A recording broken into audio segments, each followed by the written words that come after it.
Hey guys, welcome back to Shades of Good News with me, Rebecca Azor. If you're here right now and you didn't watch episode 1, head over to episode 1 and catch it, the premiere episode. But if you're here right now, I'm happy to have you guys, and I can't wait to go over the stories for today. I'm going to put in my favorite moments from the DNC night 1 because I'll be watching night 2 this evening, literally. But from the DNC night 1, where Black leaders definitely shined in the room and provided us with some real feel-good moments. And I don't know what to tell y'all, but I feel like I need it. So let's get ready to get a dose of some good news.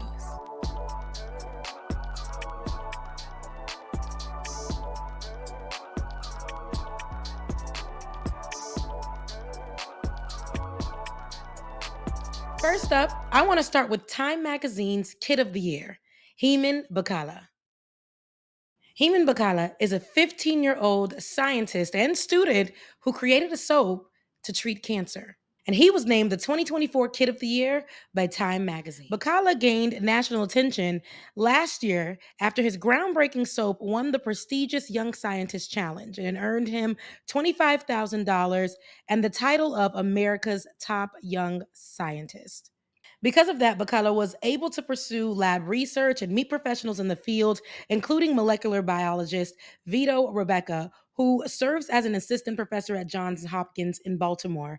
Rebecca also sponsored his project.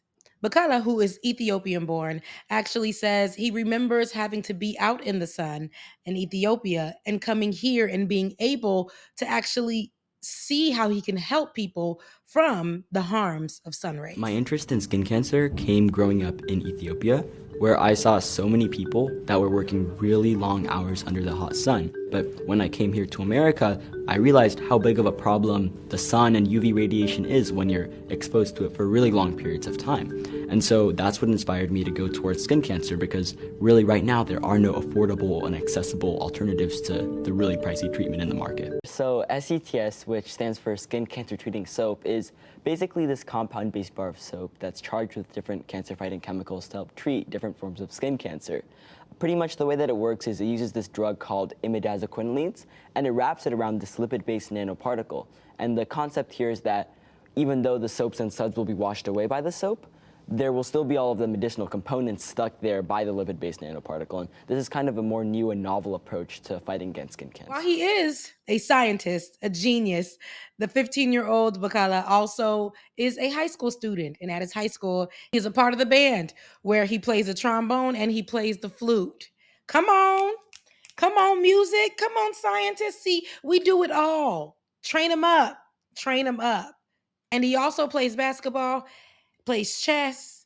What can't he do? I love it. The world is yours, Heman. The next person we're going to speak about is known for being an author, for being a sculptor who sculpts mostly Black artistry altogether. But he's also the Forgotten Astronaut.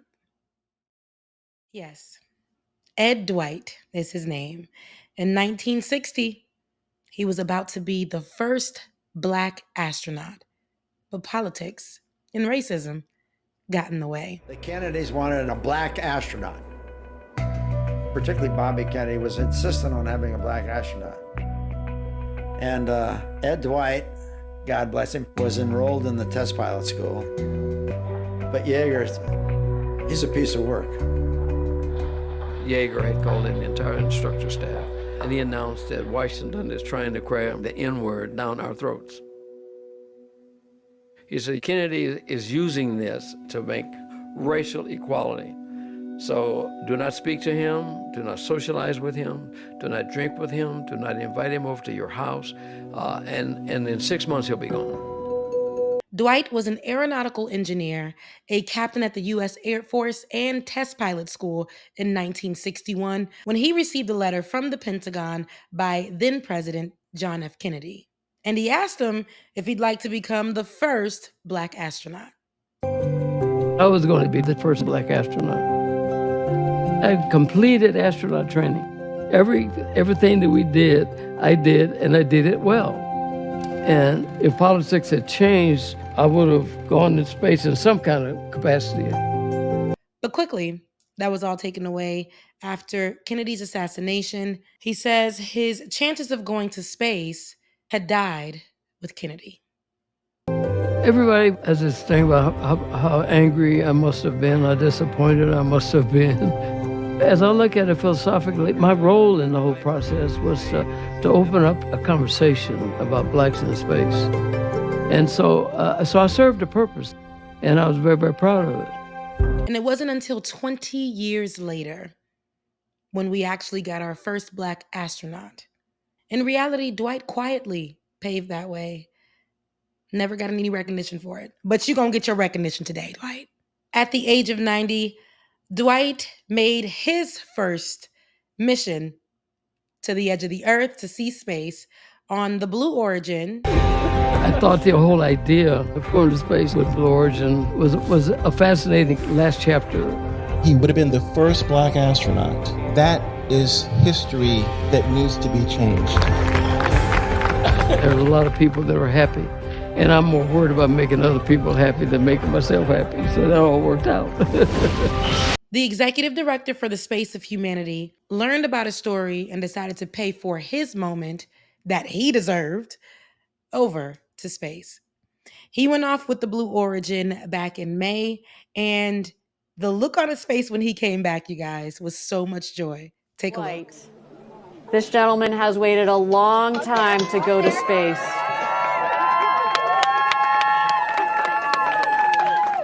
Long time coming. I thought I really didn't need this in my life, but now I need it in my life. It's absolutely terrific, and the view, I mean, just, even I couldn't see it, I could see it.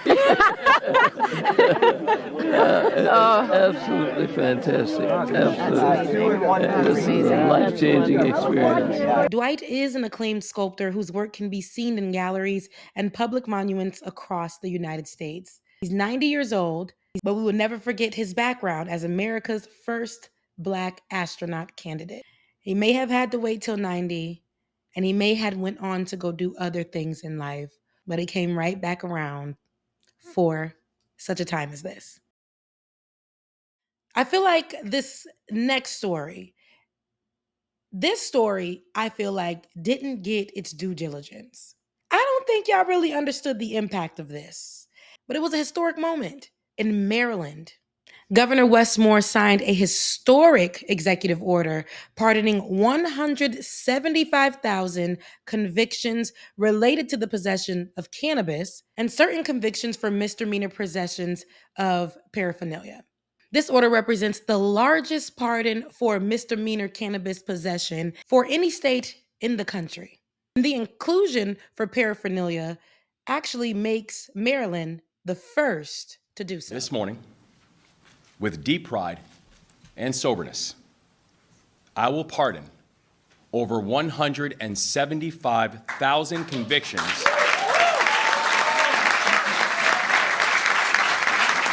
all convictions related to the possession of cannabis and cannabis paraphernalia. Maryland legalized cannabis by referendum. In March, we conducted our first adult use cannabis licensing round, and all 174 licenses were awarded exclusively to social equity applicants. And to be clear, that's the first time that has happened in our nation's history. Yes.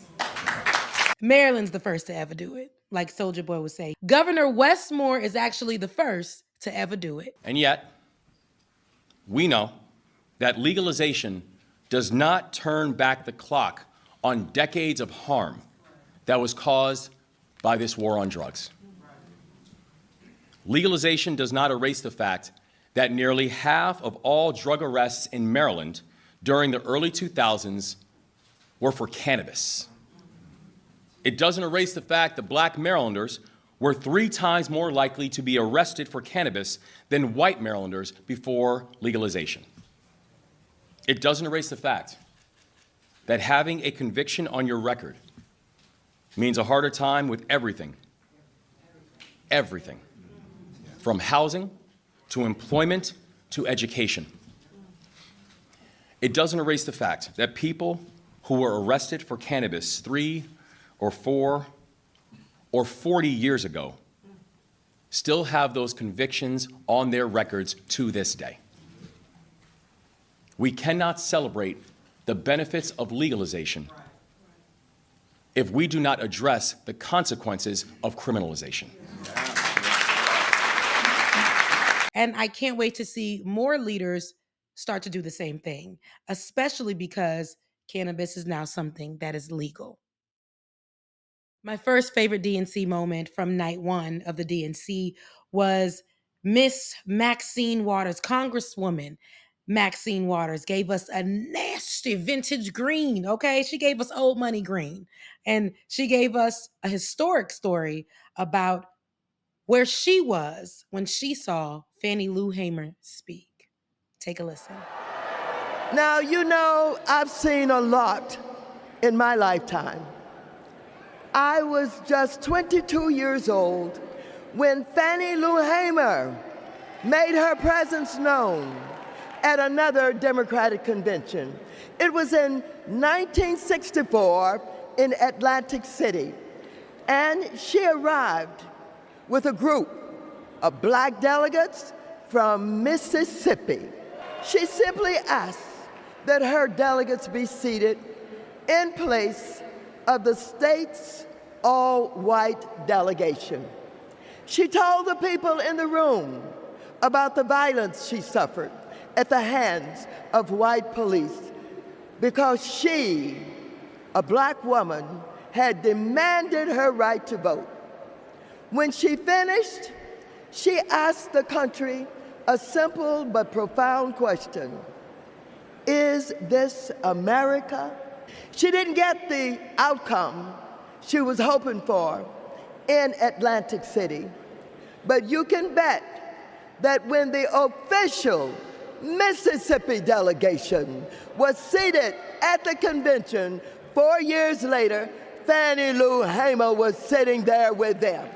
60 years later, at another Democratic convention, with Kamala Harris as our party's nominee.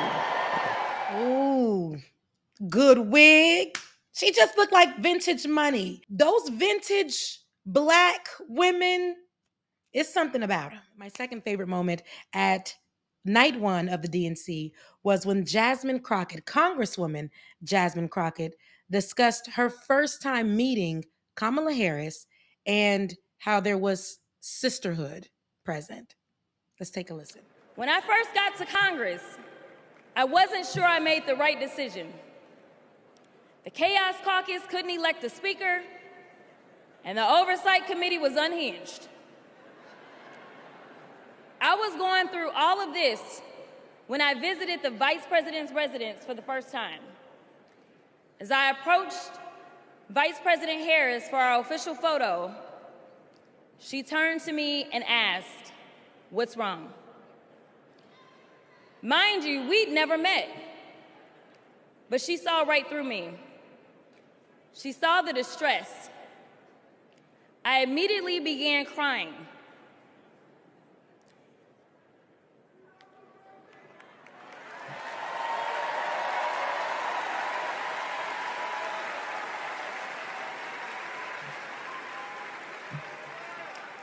And the most powerful woman in the world wiped my tears and listened.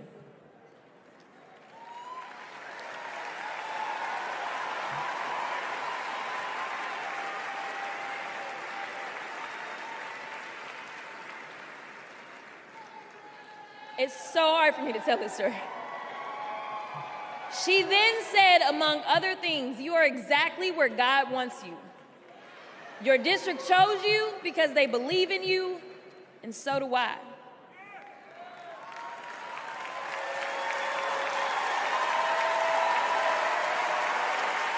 Okay, I'm gonna stop. Okay. The next month, I went viral for the first of many times to come for hitting Republicans with a dose of their own medicine.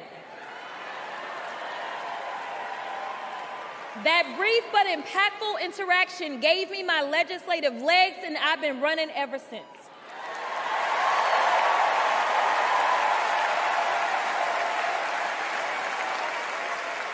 I love a good story about sisterhood, especially, I would say, in the workplace amongst Black women.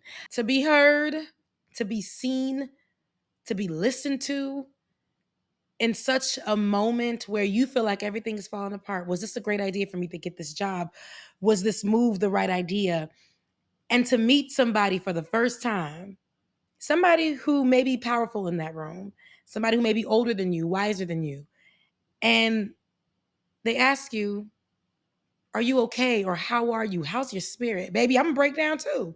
And then the words that strengthen us and send us off to do whatever we need to do, because we see Jasmine Crockett winning. And I'm so glad that that moment happened and uplifted and encouraged her to continue to keep going. My third favorite moment of the DNC night one was when Senator Warnock, Reverend Raphael Warnock, actually took to the stage and he promoted togetherness. He promoted what unity looks like and what it should look like. And in that moment, I think the whole crowd felt, for the first time in a long time, some hope for America to look somewhat unified. And it had to come from the Black preacher voice. I was getting ready to, I was ready to get all up in there. But take a listen, and you're going to have some, come on, Pastor. You're going to feel that in your China now. I need my neighbor's children to be okay so that my children will be okay. I need all of my neighbor's children to be okay. Poor inner city children in Atlanta and poor children of Appalachia. I need the poor children of Israel and the poor children of Gaza. I need Israelis and Palestinians. I need those in the Congo, those in Haiti, those in Ukraine. I need American children on both sides of the track to be okay.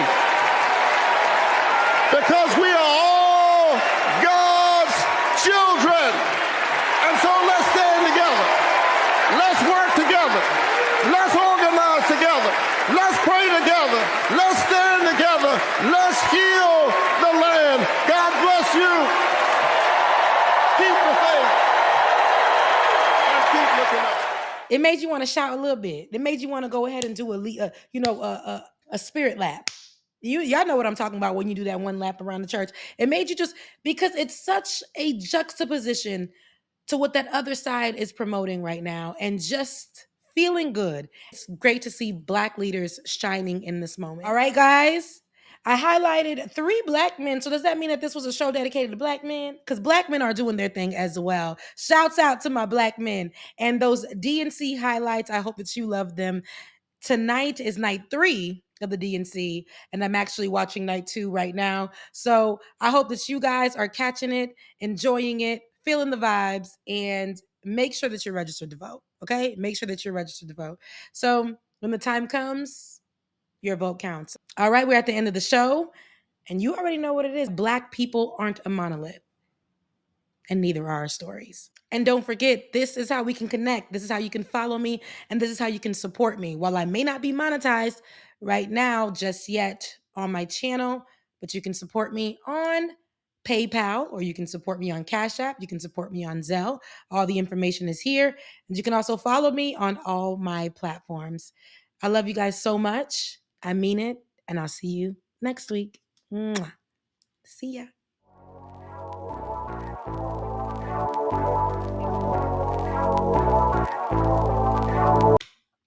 Lil Jon was really out there performing at the DNC, y'all. Lil Jon was really out there performing at the DNC. And I loved it. Georgia, how do you cast your vote? Fire, get loud, another round of shots. DNC, turn out for what? Turn out for what? I loved it.